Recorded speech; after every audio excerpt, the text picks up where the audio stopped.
अभी तक हमने जाना कि सिमरन में भी शक्ति होती है, सत्संग की शक्ति के बारे में, सेवा की शक्ति के विषय में। परंतु आओ संत महात्माओं, जो बात स्वयं पार ब्रह्म परमात्मा ने अपने भक्त संत से बताई, एक छोटे से दृष्टांत के जरिए दास वो आपके समक्ष रखेगा कि एक बार एक भक्त परमात्मा से मिलने के लिए जब जा रहे थे तो रेगिस्तान के एरिए में एक तेज़ धूप में तपती हुई रेत में एक चिड़िया बैठी हुई थी और बड़ी मायूस थी, बहुत उदास थी। उसने कहा, भाई आप कहाँ जा रहे हो? व्यक्ति ने कहा, मैं परमात्मा के दरबार में जा रहा हूँ और मैं उनके दरबार में जाता हूँ। तो कहते हैं, क्या मेरी समस्या का भी समाधान हो सकता है? आप जा तो रही हो, इतनी बात मेरी भी भगवान से कह देना कि एक चिड़िया रेत पे रहती है, तपती है, दोपहरी भर शाम को कहीं जाकर के छाँव मिलती है, ना तो कोई पेड़ है ना कोई विशेष पानी है, दूर पानी पीने के लिए जाना पड़ता है। मैं परेशान हूँ, मेरी इतनी विनती है, इतना कह देना कि मेरे लिए यहाँ सरोवर और कुछ वृक्षों की व्यवस्था हो जाए तो बड़ी कृपा होगी। उसने कहा, हाँ जा तो रहा हूँ बहन, मैं ये बात भी कह दूँगा आपकी। और वो जो भक्त है वो चला जाता है परमात्मा के दरबार में और वहाँ परमात्मा से विनती करता है कि प्रभु आज ऐसे ऐसे एक चिड़िया मुझे तेज़ धूप में बैठी हुई मिली, वो पसीने पसीने थी, परेशान थी। उसने एक अरदास करी है कि भगवान से कहना कि आप जा रहे हो तो मेरे लिए इतनी सी बात मांग लेना कि वृक्ष की व्यवस्था हो जाए, पानी हो जाए, ताकि मेरा जीवन बड़ी खुशहाली से बीत जाए। भगवान मुस्कुराए, कह रहे अच्छा। बोले प्रभु बड़ी कृपा होगी, बहुत तेज़ धूप पड़ती है और वो उसमें सहन करती रहती है। तब उन्होंने भगवान ने खुशहाली का एक ही रास्ता बताया, कह रहे सारे गम दूर हो जाएंगे, सारी परेशानियां भी दूर हो जाएंगी। चिड़िया से कहना कि शुक्रियाना अदा करा कर, चिड़िया से कहना कि शुक्रियादा अदा करा कर, शुक्रियादा दिया कर। जैसे हाल में भी है मालिक का धन्यवाद देना शुरू कर दे। बोले और व्यवस्था? बोले बाकी सब परमात्मा पे छोड़ दीजिए। अब ये व्यक्ति जो वापस जाते हैं तो चिड़िया इनसे फिर वार्तालाप होता है और पूछती है कि भाई तुमने मेरी समस्या को रखा? वो कहते रखा तो, लेकिन कह रहे मेरे लिए कब तक व्यवस्था हो जाएगी? तो कह रहे भगवान ने ये कहा है कि तू शुक्रियादा अदा करा कर, धन्यवाद दे, जिस हाल में भी है, तेज़ तपती धूप में भी है, जितना शुक्रियादा ज़्यादा किया कर।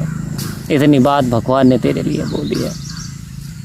अब संत महात्माओं, चिड़िया ने विश्वास किया भक्त की बात पे और जैसे तेज़ धूप भी पड़ती थी तब भी वो धन्यवाद दिया करती थी कि परमात्मा तेरा बहुत धन्यवाद है, बड़ी कृपा है।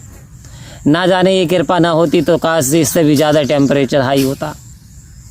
इस तरीके से उसका समय बीतता चला गया और एक दिन ऐसा हुआ कि जो भक्त वो दोबारा से जब जा रहा था, उसी रास्ते से निकले हुए, तो उसने देखा वहाँ पे बहुत सारे वृक्ष लग गए हैं, सरोवर है। और जब चिड़ी को देखा तो उसका घोंसला वृक्ष में लटका हुआ है, बहुत सारे बच्चे हैं, बड़ा आनंद से वो रह रही है। उसने सोचा शायद मुझसे भी बड़ा कोई भक्त और गया होगा परमात्मा के पास में, चिड़िया ने उससे कहा होगा तो उसकी बात परमात्मा ने मान ली होगी। जाकर के परमात्मा के पास विनती प्रार्थना करता है कि प्रभु आपने बड़ी कृपा करी, शायद मुझसे बड़ा कोई पुजारी, कोई भक्त आपके पास आया, आपने उसकी विनती को सुना, आपने बहुत कृपा करी। कह रहे बड़े छोटे की बात नहीं, बस कि भक्त बड़े छोटे की बात नहीं, ये तो उस चिड़ी के शुक्रियादे का करामात है। वो जब से तुमने कहा, जब से वो शुक्रियादा अदा करती थी, दिन रात शुक्रियादा भेजती थी, उसके शुक्रियादे ने इस वातावरण को गुंजित कर दिया, सिंहासन को हिला दिया। यानी वो हर समय धन्यवाद देती थी कि मैं बहुत चंगी, मैं बड़ी खुशहाली में हूँ, तो आज वो खुशहाली का कारण उसका वो धन्यवाद बन गया। कहते अच्छा, तो कहने का क्या तात्पर्य, हम अच्छे हाल में भी रहते हुए धन्यवाद नहीं दे पाते। कभी किसी चीज़ की कमी, कभी किसी चीज़ की कमी, कभी किसी चीज़ की चाहत। ये चाहत इंसान को जीने नहीं देती और ये चाहत इंसान को खुशहाल भी रहने नहीं देती, क्योंकि एक चाहत के बाद दूसरी चाहत उठ करके खड़ी हो जाती है। तभी तो कबीरदास जी को यहाँ लिखना पड़ा कि माया मरे न मन मरे, मर मर गए शरीर, आशा तृष्णा ना मरी, यूं कह गए दास कबीर। कह रहे शरीरों को मिटते हुए देखा कि जमी खा गई नौजवां कैसे कैसे। इंसानों को मिटते हुए देखा, जाते हुए देखा, नष्ट होते हुए देखा, लेकिन उनकी इच्छाएं, वासनाएं, मरते मरते भी इंसान कुछ ना कुछ इच्छा ले पड़ा बैठा है। आओ संत महात्माओं, दृष्टांत का इतना उदाहरण है, जिस हाल में भी रहें अपने परमात्मा का धन्यवाद देते रहें, भगवान का शुक्रिया अदा करते रहें, क्योंकि एक समय वो भी आएगा, क्योंकि समय बदलता है, एक समय दुख का बीत जाएगा, क्योंकि रात्रि हमेशा नहीं रहती, रात्रि के बाद यानी प्रकाश भी आता है, सवेरा भी होता है। हर दुख के बाद सुख आएगा और हर सुख के बाद दुख आएगा, इसी से तो जीवन मिल करके बना। लेकिन फिर ये बहुमूल्य सांसें हैं, वैल्यूएबल लाइफ है, डायमंड लाइफ है, ये बार बार मिलने वाली नहीं। संत महात्माओं, यहाँ हमें चेतन हो जाने की आवश्यकता है। एक एक सांस हीरे के समान बता दी, तो हम व्यर्थ सांसों को क्यों बेकार करें? क्यों ना हरि का भजन करें, क्यों ना परमात्मा का सिमरण करें, क्यों ना परमात्मा की प्रेयर करें, क्योंकि बाकी कुछ रहना नहीं। कुटुंब कबीला महल अटारी ये भी तो एक छाया है, रूप जवानी दौलत ये भी तो एक माया है। आओ संत महात्माओं, और ये भी कहा सचेत हो जा कि जवानी नींद भर सोया, लड़कपन खेल में खोया, लड़कपन खेल में खोया, जवानी नींद भर सोया, बुढ़ापा देख के रोया। आओ संत महात्माओं, ऐसी कंडीशन आती है जब राम का नाम लेना चाहता तो मरा मरा निकलता, दांत साथ नहीं दे रहे, जुबान साथ नहीं दे रही। तो इसलिए सचेत करने की आवश्यकता है कि ये वो समय है, ये वो शुभ समय है जिसमें परमात्मा की भक्ति इंसान कर सकता है। तो अभ्यास करें, सेवा सत्संग सिमरण जीवन का आधार बना लें। और चौथा स्तंभ धन्यवाद, जैसे भी हाल में हो आप धन्यवाद देना शुरू करें। वास्तव में यदि ये कला आ जाती है तो आर्ट ऑफ लिविंग आपकी सक्सेस हो जाएगी। ये कला आ गई तो जीवन सुंदर बन जाएगा, ये कला आ गई तो खुशहाली आ जाएगी, ये कला आ गई तो रहमतें बरसेंगी, क्योंकि सद्गुरु कृपा करता है जब हम धन्यवाद देते हैं। आओ संत महात्माओं, क्या हम धन्यवाद देते हैं? एनालाइज करें, अपने मन को टटोलें। क्या हर समय हम नेगेटिविटी में रहते हैं या हम पॉजिटिव भी सोचते हैं?